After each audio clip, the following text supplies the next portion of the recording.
সারা দেশে হঠাৎ করেই অস্বাভাবিক বিদ্যুৎ বিল আসার অভিযোগ করছেন গ্রাহকরা। কারো বিল আগের মাসের তুলনায় দ্বিগুণ হয়েছে, আবার কারো ক্ষেত্রে বেড়েছে ৩ গুণের কাছাকাছি।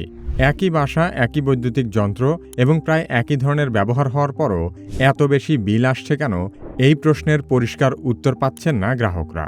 গ্রাহকদের ক্ষোভের সবচেয়ে বড় কারণ হলো, দেশে যখন দীর্ঘ সময় লোডশেডিং চলছে তখন কেন এত বিল আসবে। কোনো কোনো এলাকায় প্রতিদিন ৮ থেকে ১২ ঘন্টা পর্যন্ত বিদ্যুৎ না থাকার অভিযোগ পাওয়া গেছে। তাই স্বাভাবিকভাবেই বিদ্যুৎ সরবরাহ কম থাকলে ব্যবহারও কম হওয়ার কথা। কিন্তু বাস্তবে অনেকের বিল আগের চেয়ে আরও অনেক বেড়েছে।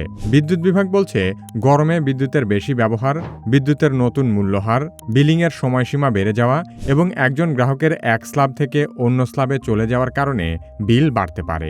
অন্যদিকে গ্রাহকদের অভিযোগ, মিটার না দেখে অনুমান নির্ভর বিল তৈরি, আগের কয়েক মাসের জমে থাকা ইউনিট একসঙ্গে যোগ করা এবং ভুল রিডিংয়ের কারণেও অস্বাভাবিক বিল আসছে।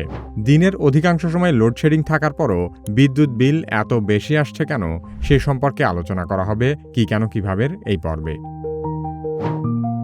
২০২৬ সালের জুন ও জুলাই মাসের বিল নিয়ে দেশের বিভিন্ন অঞ্চল থেকে অভিযোগ পাওয়া গেছে। পোস্টপেইড মিটার ব্যবহারকারী গ্রাহকদের বড় একটি অংশের অভিযোগ, নিয়মিত মিটার রিডিং না করেই বিল তৈরি করা হয়েছে।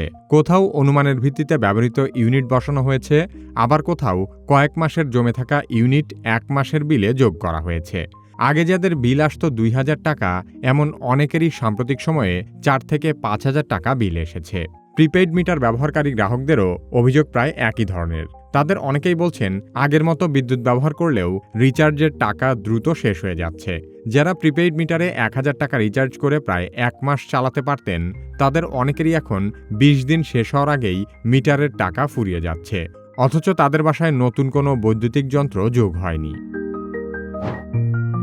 বিদ্যুৎ বিল অস্বাভাবিক হওয়ার পেছনে একাধিক কারণ থাকতে পারে। প্রথম কারণটি হলো ভুল বা অনিয়মিত মিটার রিডিং।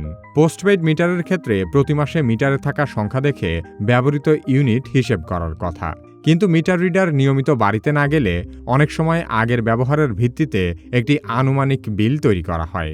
ধরা যাক, একজন গ্রাহক ৩ মাসে মোট ৯০০ ইউনিট বিদ্যুৎ ব্যবহার করেছেন, কিন্তু প্রথম ২ মাস মিটার না দেখে তাকে যথাক্রমে ২০০ ও ২৫০ ইউনিটের বিল দেওয়া হলো। তৃতীয় মাসে প্রকৃত মিটার রিডিং নেওয়ার পর দেখা গেল বাকি ৪৫০ ইউনিট তখনও বিলে যোগ হয়নি।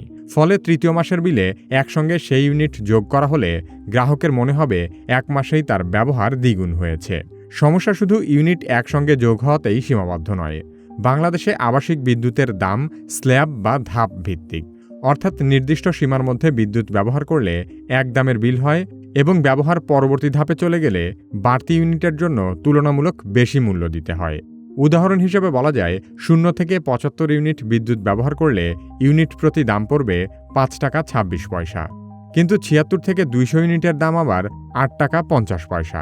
২০১ থেকে ৩০০ ইউনিটের দাম হয় ৯ টাকা ১০ পয়সা। এভাবে বিদ্যুতের ব্যবহার যত বাড়তে থাকে, ইউনিটের দামও তত বেড়ে যায়। বিভিন্ন সময় আবার বিদ্যুতের দাম ও স্ল্যাবের পরিমাণ সমন্বয় করা হয়। তাই কয়েক মাসে জমে থাকা ইউনিট ১ মাসের বিলে যোগ করা হলে গ্রাহক উচ্চ মূল্যের স্ল্যাবে চলে যেতে পারেন। তখন শুধু ইউনিটের পরিমাণ নয়, প্রতি ইউনিটের গড় খরচও বেড়ে যায়।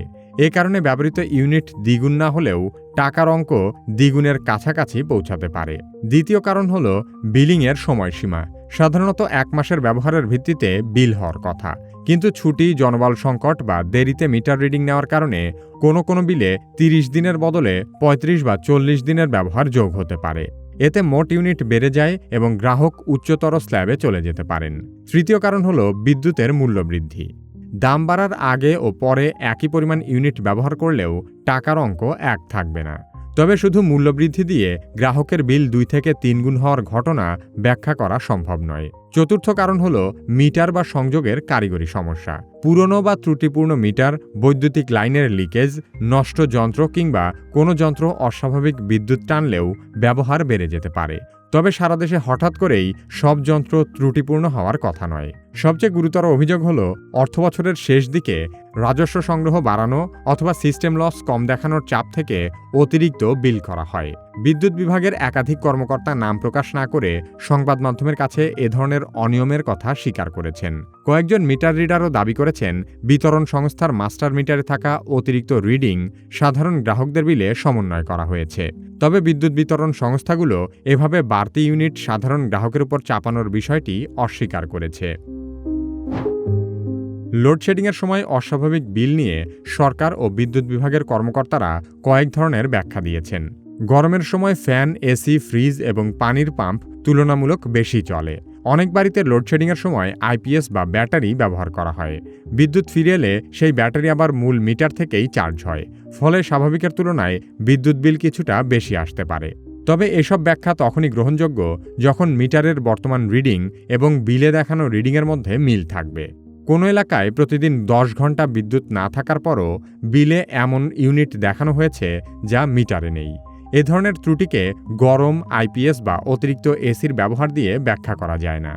বাংলাদেশ বিদ্যুৎ উন্নয়ন বোর্ডের পক্ষ থেকে বলা হয়েছে, জুন মাসে তাপমাত্রা বেশি থাকায় বিদ্যুতের ব্যবহার বেড়েছিল। একই সঙ্গে বিদ্যুতের দাম বাড়ার কারণেও আগের মাসের তুলনায় বিল বেশি দেখা গেছে। বিদ্যুৎ মন্ত্রণালয়ের ব্যাখ্যা অনুযায়ী অনেক গ্রাহক এপ্রিল বা মে মাসের সঙ্গে অতিরিক্ত গরমের জুন-জুলাই মাসের বিল তুলনা করছেন। কিন্তু আগের বছরের জুন-জুলাই মাসের সঙ্গে বর্তমান বছরের জুন-জুলাইয়ের বিল তুলনা করলে অধিকাংশ ক্ষেত্রে বড় ধরনের পার্থক্য দেখা যাচ্ছে না। বিদ্যুৎ, জ্বালানি ও খনিজ সম্পদ মন্ত্রণালয়ের পক্ষ থেকে আরও বলা হয়েছে, গরমের সময় এসি সহ বিভিন্ন বৈদ্যুতিক সরঞ্জামের ব্যবহার বেড়ে যাওয়ায় অনেক গ্রাহক উচ্চ মূল্যের স্ল্যাবে চলে গেছেন। কিন্তু যাদের বাড়িতে এসি নেই তাদের বিল বাড়ল কেন, এর কোনো সঠিক উত্তর নেই। তবে সরকারের পক্ষ থেকেও বিলিং ব্যবস্থায় সমস্যা থাকার সম্ভাবনা পুরোপুরি অস্বীকার করা হয়নি। বিদ্যুৎ মন্ত্রী জানিয়েছেন, সংশ্লিষ্ট কর্মীদের সবাই যে অনিয়মের বাইরে এমন নিশ্চয়তা তিনি দিচ্ছেন না। অভিযোগ পাওয়া এলাকাগুলো পরীক্ষা করা হচ্ছে। অন্যদিকে বিদ্যুৎ বিভাগ অভিযোগ করেছে, অতিরিক্ত বিল নিয়ে কিছু ব্যক্তি বা গোষ্ঠী বিভ্রান্তিকর তথ্য ছড়াচ্ছে। তাদের বক্তব্য, অভিযোগগুলো নিয়ে কর্তৃপক্ষের কাছে আবেদন করলে ব্যবস্থা নেওয়া হবে। কিন্তু দেশের বিভিন্ন এলাকার গ্রাহকেরা জানিয়েছেন, একাধিকবার বিদ্যুৎ অফিসে যাওয়ার পরও তাদের বিল সংশোধন করা হয়নি। অনেকে সংযোগ বিচ্ছিন্ন হওয়ার ভয়ে পুরো বিল পরিশোধ করেছেন।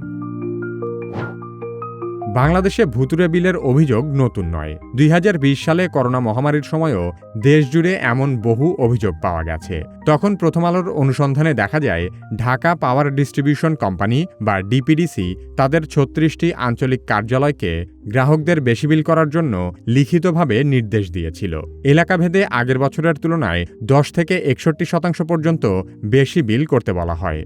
উদ্দেশ্য ছিল বিদ্যুৎ বিক্রি ও রাজস্ব বেশি দেখানো, সিস্টেম লস কম দেখানো এবং কর্মকর্তা-কর্মচারীদের পারফরমেন্স বোনাস পাওয়ার সুযোগ তৈরি করা। কিন্তু অতিরিক্ত বিলের বিষয়টি জানাজানি হওয়ার পর মাঠ পর্যায়ের কর্মকর্তা-কর্মচারীদের ওপর এর দায় চাপানো হয়। তথাকথিত তদন্তের পর নিম্ন স্তরের চাকরি করা বেশ কয়েকজন কর্মকর্তাকে সাময়িক বরখাস্ত করা হয় এবং বহু প্রকৌশলীকে কারণ দর্শানোর নোটিশ দেওয়া হয়। অথচ অতিরিক্ত বিল করার সিদ্ধান্ত এসেছিল উপর মহল থেকে। এই ঘটনা থেকে জানা যায়, ইচ্ছাকৃতভাবে গ্রাহকের কাছ থেকে অতিরিক্ত বিল আদায় করা কোনো অস্বাভাবিক বিষয় নয়। ইতোপূর্বে বাংলাদেশে এ ধরনের ঘটনারও নজির আছে। তাই সাম্প্রতিক ভুতুড়ে বিলের প্রকৃত কারণ কি, সঠিক তদন্ত না হলে তার কারণ বের করা সম্ভব নয়। কিন্তু অতীতের মতো যারা হুকুমদাতা তারাই যদি আবার তদন্ত কমিটিতে থাকে, তাহলে তার দায় মাঠ পর্যায়ের কর্মী এবং গ্রাহকদের উপরই বর্তাবে। বাংলাদেশের বিদ্যুৎ খাতের সবচেয়ে মারাত্মক ভোগান্তি হল লোডশেডিং। 2026 সালের জুন-জুলাই থেকে আবারও ব্যাপক লোডশেডিং ফিরে এসেছে। বাংলাদেশের বিদ্যুৎ উৎপাদনের সক্ষমতা চাহিদার তুলনায় অনেক বেশি হওয়া সত্ত্বেও এত বেশি লোডশেডিং হচ্ছে কেন, সে সম্পর্কে জানতে চাইলে কি কেন কিভাবের এই ভিডিওটি দেখতে পারেন। আপনি যদি কি কেন কিভাবের মতো স্ক্রিপ্ট, ভয়েস ওভার এবং ভিডিও এডিট করতে চান, তাহলে কি কেন কিভাবে একাডেমির কন্টেন্ট ক্রিয়েশন মাস্টারি কোর্সে ভর্তি হতে পারেন। ভিডিও ডেসক্রিপশন ও পিন কমেন্টে কোর্সের লিংক দেওয়া আছে।